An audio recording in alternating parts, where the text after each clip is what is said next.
Who is Steve Borthwick going to pick in his England squad for the Six Nations? Who should he pick? What players' form is irresistible that they just have to be selected, and which players would you ditch? That's what I'm going to get into. I'm going to go through the England squad position by position because the Six Nations is getting closer and closer. Couple of rounds of the Champions Cup, the final chance for players to stake their claim for a spot in the Six Nations squad in what is a massive year, let's not forget, a British and Irish Lions year. So everyone is going to be on it. These selections are massive. And there's probably, of all of the Six Nations squads, the one with the most question marks and the most tinkering that could go on is with England, who need a big performance. So that's where I'm going to start on this video. Please let me know what you reckon in the comments down below. We'll start a conversation there. Hopefully I will, maybe I'll mention some people you totally agree should be in. Maybe I'll miss some out that you really feel passionately should be and I haven't picked, and hey, that's what the conversation in the comments is for. Give the video a thumbs up and hit subscribe as well. I can't wait for the Six Nations. It's getting closer day by day, and let's get going then with the England squad. Loose head prop. So what I'm going to do is go through what the November Test Series squad was, mentioning the players that were either unavailable then but available now, or are now injured and not available for the Six Nations. And I'll go through position by position, making the changes that I would to the England squad. So loose head prop, you had Joe Marler, Ellis Genge, Finn Baxter. Joe Marler has retired from not just international rugby, which he did a few times over the years. He's retired from rugby full stop. He is no longer a professional rugby player. I'm looking forward to seeing what Joe Marler does next, but it will not be being a member of the England squad for the Six Nations. Who fills that gap? Well, there are options. Bevan Rodd's played there a fair bit for England, but I would go with Beno Obano. His form's been great for a while now. Injuries have robbed him of opportunities, and I think he deserves it. He's 30 years of age now, which surprised me. When I just looked that up, I still thought he was younger than that. He's been around for ages. But that doesn't concern me at all for a number of reasons. Firstly, that's when props come into their prime years. And the time horizon we're looking at here is the 2027 World Cup. I think Beno Obano could be a key man for England in that. And secondly, England's age profile is really, really good. I've got no concerns there. England have one of the youngest squads in world rugby. And with a guy like Finn Baxter, they've got a guy that's going to be around for years to come. We need someone that can do a job right now. And I think Beno Obano is that man. Hooker, you had Luke Cowan-Dickie, Jamie George and Theo Dan. And it turned out being in November, Jamie George, the captain, starting, Luke Cowan-Dickie being the backup. That's how I would go for the Six Nations. I prefer the slightly bigger body, more robust Luke Cowan-Dickie, who is playing himself into some form. Theo Dan as the third choice. I suspect this will be the three that Steve Borthwick picks again, purely because I see Theo Dan as the third choice. I might just make a change here to send out a message that form in the Premiership and what you do week in, week out is making a difference, and for that reason I would go for Gabriel Ogre. I think he's been brilliant for Bristol. Very similar player to Theo Dan, really, more can play a bit looser, and he's been doing that brilliantly for Bristol. Curtis Langdon for Northampton's been great as well, and he could get in, and if he does get in, he would be worthy of it. I suspect it'll stay the same. There you go, I'm making a change. Tight head prop, and you've got Trevor Davison, Dan Cole and Will Stewart. Will Stewart, one of the England players that really impressed me in November. He's the clear number one choice at tight head prop now. And for that reason, I think it's time we can say thank you and goodbye to Dan Cole. I would never rule out Dan Cole, the Koala Bear, coming back into the squad if there's injuries or whatever. But as it is, I would say we can now have confidence in these two to be in your matchday squad. And we saw a player for the future emerge in November in that test against Japan, Asher Opoku-Fajor, who looks to be a prime talent for England in the years ahead. So get him in. Afolabi Fasogbon, who's played with Opoku-Fajor in the England under-20s the last couple of years, he would have been a player that would have been in this squad for me. Maybe both of them would be in, but Fasogbon is unfortunately injured, so not available. So Opoku-Fajor in for Dan Cole is the change I make at tight head prop. In November, this was the squad that was announced by Steve Borthwick in his 36-man squad. There were 5 locks, and among them were Charlie Ewels, George Martin, Maro Itoje, Nick Ezekwe, and Ollie Chesham. Alex Coles was injured for November, so he wasn't available then. And then Ollie Chesham went out injured, so he couldn't play a part in November. He is now back fit and available. That's a big plus for England. I would drop 2 of these players. I don't think we need 5 locks. I would go for 4, And that's because I want to have an extra player in the back row, which I'll come on to. But the 2 players that I would drop would be Nick Ezekwe and Charlie Ewels. And now that he's back fit and available, Alex Coles completes the 4 locks for me for England. Tell me if you disagree. And like I say, I've got 1 fewer lock because I want 1 more back row. And this is one of the areas of massive strength for England. In November, the 6 players that were there, we had 1 out-and-out blindside flanker, Chandler Cunningham South. You had, well, a bunch of guys who can play 7, the Curry twins, Sam Underhill. And you had 2 number 8s, Ben Earl and Alex Dombrandt. I want an extra back row player, but that doesn't mean I'm just picking 1 more player. I'm actually dropping 1 as well, Alex Dombrandt. Alex Dombrandt, brilliant for Harlequins, a fantastic rugby player. I really love the way he plays. I think he's outstanding. I think he is. I think you have to build a team around someone like Alex Dombrandt, as Harlequins do really, really well. He is a key focal point for how they play, but I don't think you can do that with England. I mean, for one thing, Ben Earl's the starter at number 8 currently, so you definitely can't do that for him. So good a player as he is, I think the form of Tom Willis means he has to come in instead. And Tom Willis is, well, he's not just playing brilliant rugby, he's a bit bigger. Well, he's similar size to Alex Dombrandt, 6'4", 19 stone, what's that, 120 odd, 125 kg, something like that. So a big old unit. And alongside him, I would also bring in Ted Hill.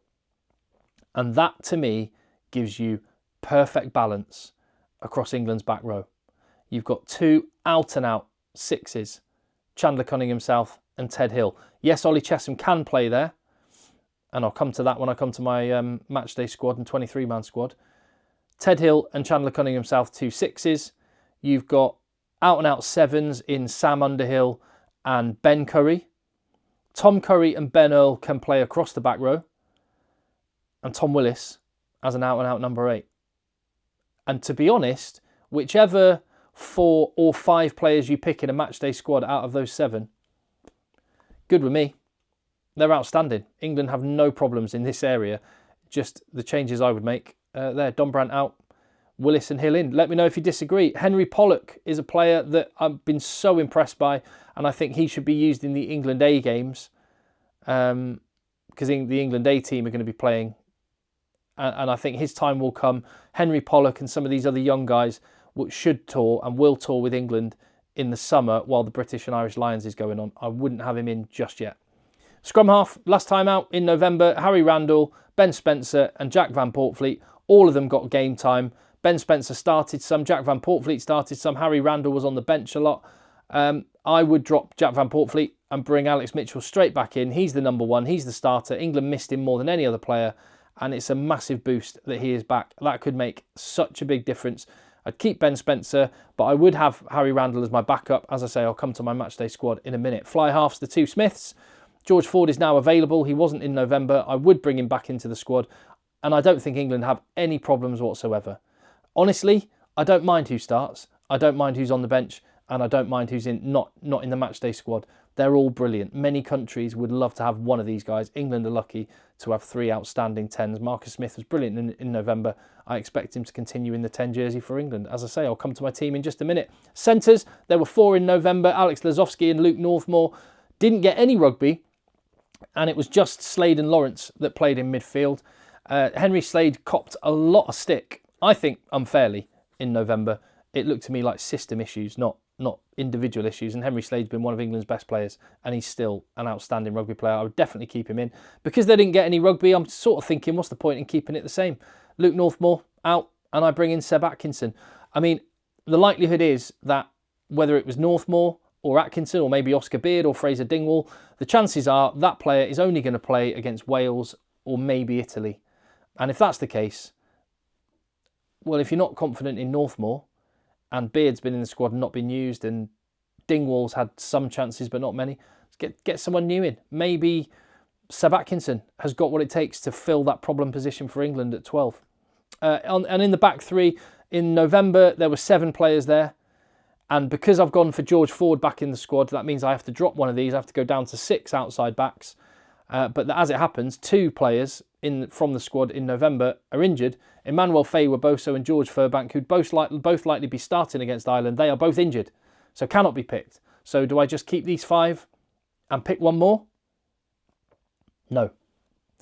much like with Luke Northmore, if you're not going to use Elliot Daly, why have him in the squad? I mean, I think he's a brilliant player and can cover at a high standard multiple positions. So I would not be surprised if Elliot Daly stays in the squad. I wouldn't be unhappy if he did. But if he's not, he wasn't used in November. So if you're not going to use him, well, and you've got confidence in these 4 guys, who this will be your matchday squad outside backs, I suspect. It'll probably be Freeman and Slightholme with Stewart at fullback, Roebuck on the bench. So if that's the case, well, let's have a look at some guys that have been playing really, really well for their clubs. And I've got Caden Murley and George Hendy. Caden Murley as the replacement for Emmanuel Faye-Waboso and someone who's got elite speed and just makes things happen on the wing. Gabriel Ibatoye from Bristol might feel hard done by there. And to replace George Furbank, the guy that replaces George Furbank in the Northampton team, George Hendy. He's 22 years of age. You can slot him in multiple positions. So not only does he replace George Furbank, he also kind of replaces Elliot Daly at the same time because he can play in multiple positions and is a bit of a utility back. And that could be useful in a 6-2 split, which I will come to when I go through the team. So there you go. There's my squad. Some of the players that just missed out, a bunch of them actually, and I should have put Henry Pollock on this, and I mentioned him, but I didn't put him on. But in the front row, Afolabi for Sogbon is injured. Curtis Langdon might get in at hooker. He's been playing really well. Joe Batley at lock has been great, as has Arthur Clarke at Gloucester, by the way. Tom Pearson in the back row. England have got so many good players there. Same with his Northampton teammate, Henry Pollock.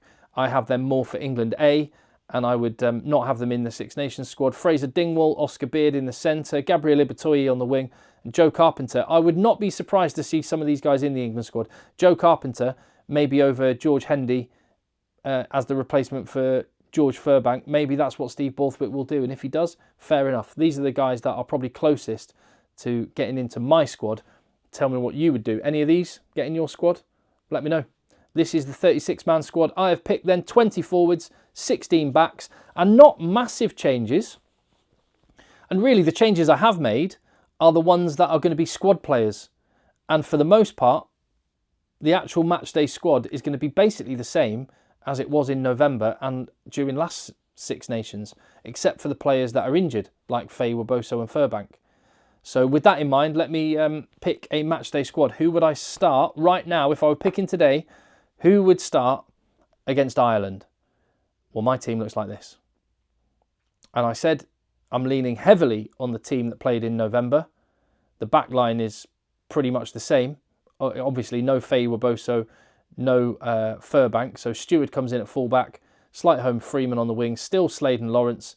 Mitchell comes back in at 9 with Marcus Smith. The biggest change is in the back row, where Ollie Chesham comes back in for me and Tom Willis starts. Maybe the biggest change, with Ben Earl shifted to 7. What do you think of that?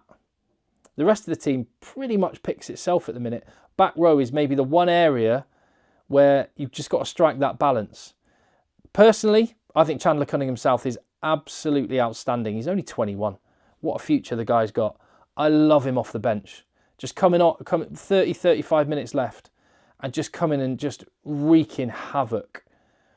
But Ollie Chesham, I mean, think back to that Ireland match at Twickenham in the Six Nations when England won 23-22. Ollie Chesham was in the team and I don't know, the balance that Ollie Chesham brings with line out and just his engine, him and George Martin just going round as a pair of mates from Leicester, just going and whacking people and whacking rucks. They just, I don't know, it just seems to make everything else work. And I think that's part of the reason why Ben Earl looked really good through the World Cup and through the Six Nations and hasn't quite looked as good since, is because Ollie Chesham wasn't there, just kind of bringing that balance to the England pack. And that, to me, looks potentially good. Tom Willis, I think his talent is undeniable. We can't have Jack Willis. Let's at least have Tom Willis and an out-and-out number 8. He's being picked there ahead of Ben Earl at club level. Let's pick him ahead of Ben Earl there at international level. I might be tempted to put Ben Earl on the bench and start with Sam Underhill.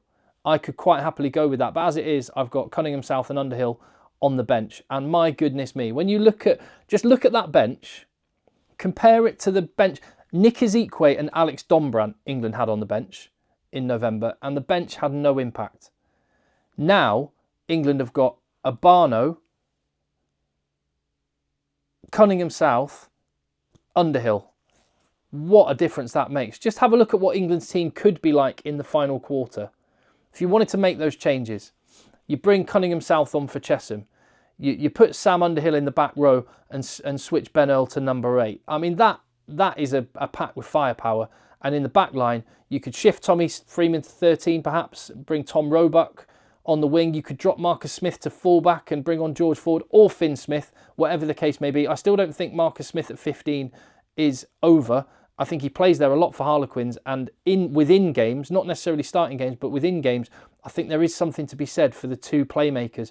If you were in Dublin, 20 minutes to go, and you needed to go and win the game, that looks like a team to me that could go and win it, could go and roll the dice and do something. Doesn't it? Tell me if you disagree. The other thought I had, though, is that with the amount of talent that I've been talking about that England have got in their back row, would a 6-2 split suit England? And if so, how would you do that? I think the way you would do that is by having Marcus Smith starting at 10 and not having a fly half on the bench, because there's an argument with that starting team, George Ford is a waste of a spot. Now, obviously, if Marcus Smith gets injured, you need someone to replace him. But here's the thing. Henry Slade has been playing at fly half for Exeter Chiefs and looking really good. And if you're just going to keep Marcus Smith on the pitch unless he's injured, would it be a calculated risk to have Henry Slade as your backup fly half? And then you can have no George Ford or Finn Smith on the bench and pick an extra forward. And if I were doing that, then what about this? So, Marcus Smith is your 10, and he's going to stay on for 80 minutes, unless he's injured, in which case Slade steps up. And if Slade stepped up, well, you need a utility player on the bench. This might be where Elliot Daly gets his spot in the England squad and keeps it, because he can play international 13, wing or fullback. But so maybe Daly is the guy to be shirt number 23. But without him, George Hendy, you could slot him in on the wing, move Tommy Freeman to 13 if you needed to. You could play Hendy at fullback if something happened to Stewart. Might be the way to go. As I say, it could be Daly being that guy. But the 6-2 split means you can have, say, for example, that as a starting pack, with then Chesham, Ted Hill and Sam Underhill all on the bench. Or one of the Currys. Or, I don't know, an out-and-out lock if you wanted one. I don't think England need to pick Alex Coles or anyone else like Charlie Ewells or anything, because with Cunningham South, he can slot in at lock if he needed to. Chesham can just be a straight swap for Cunningham South. Hill can come in at 6 as well. Hill could slot in at lock if he needed to. Ben Earl can switch to 8. If you had, Underhill can come in at 7. If you had Tom Curry on the bench, he can play 6, 7 and 8 at a push. I just think there's a strong argument for a 6-2 split with England. That solves a few problems all at once. One, Marcus Smith is playing 80 minutes, unless there's an injury, and you're not wasting a spot on the bench. And you're getting more out of the actual strength that England have got at the minute in the back row. So there's a thought. I'm quite excited about England's prospects in the Six Nations. Tough ask. They've got to go away to Ireland, and then they host France. The two toughest matches. No. Hold on.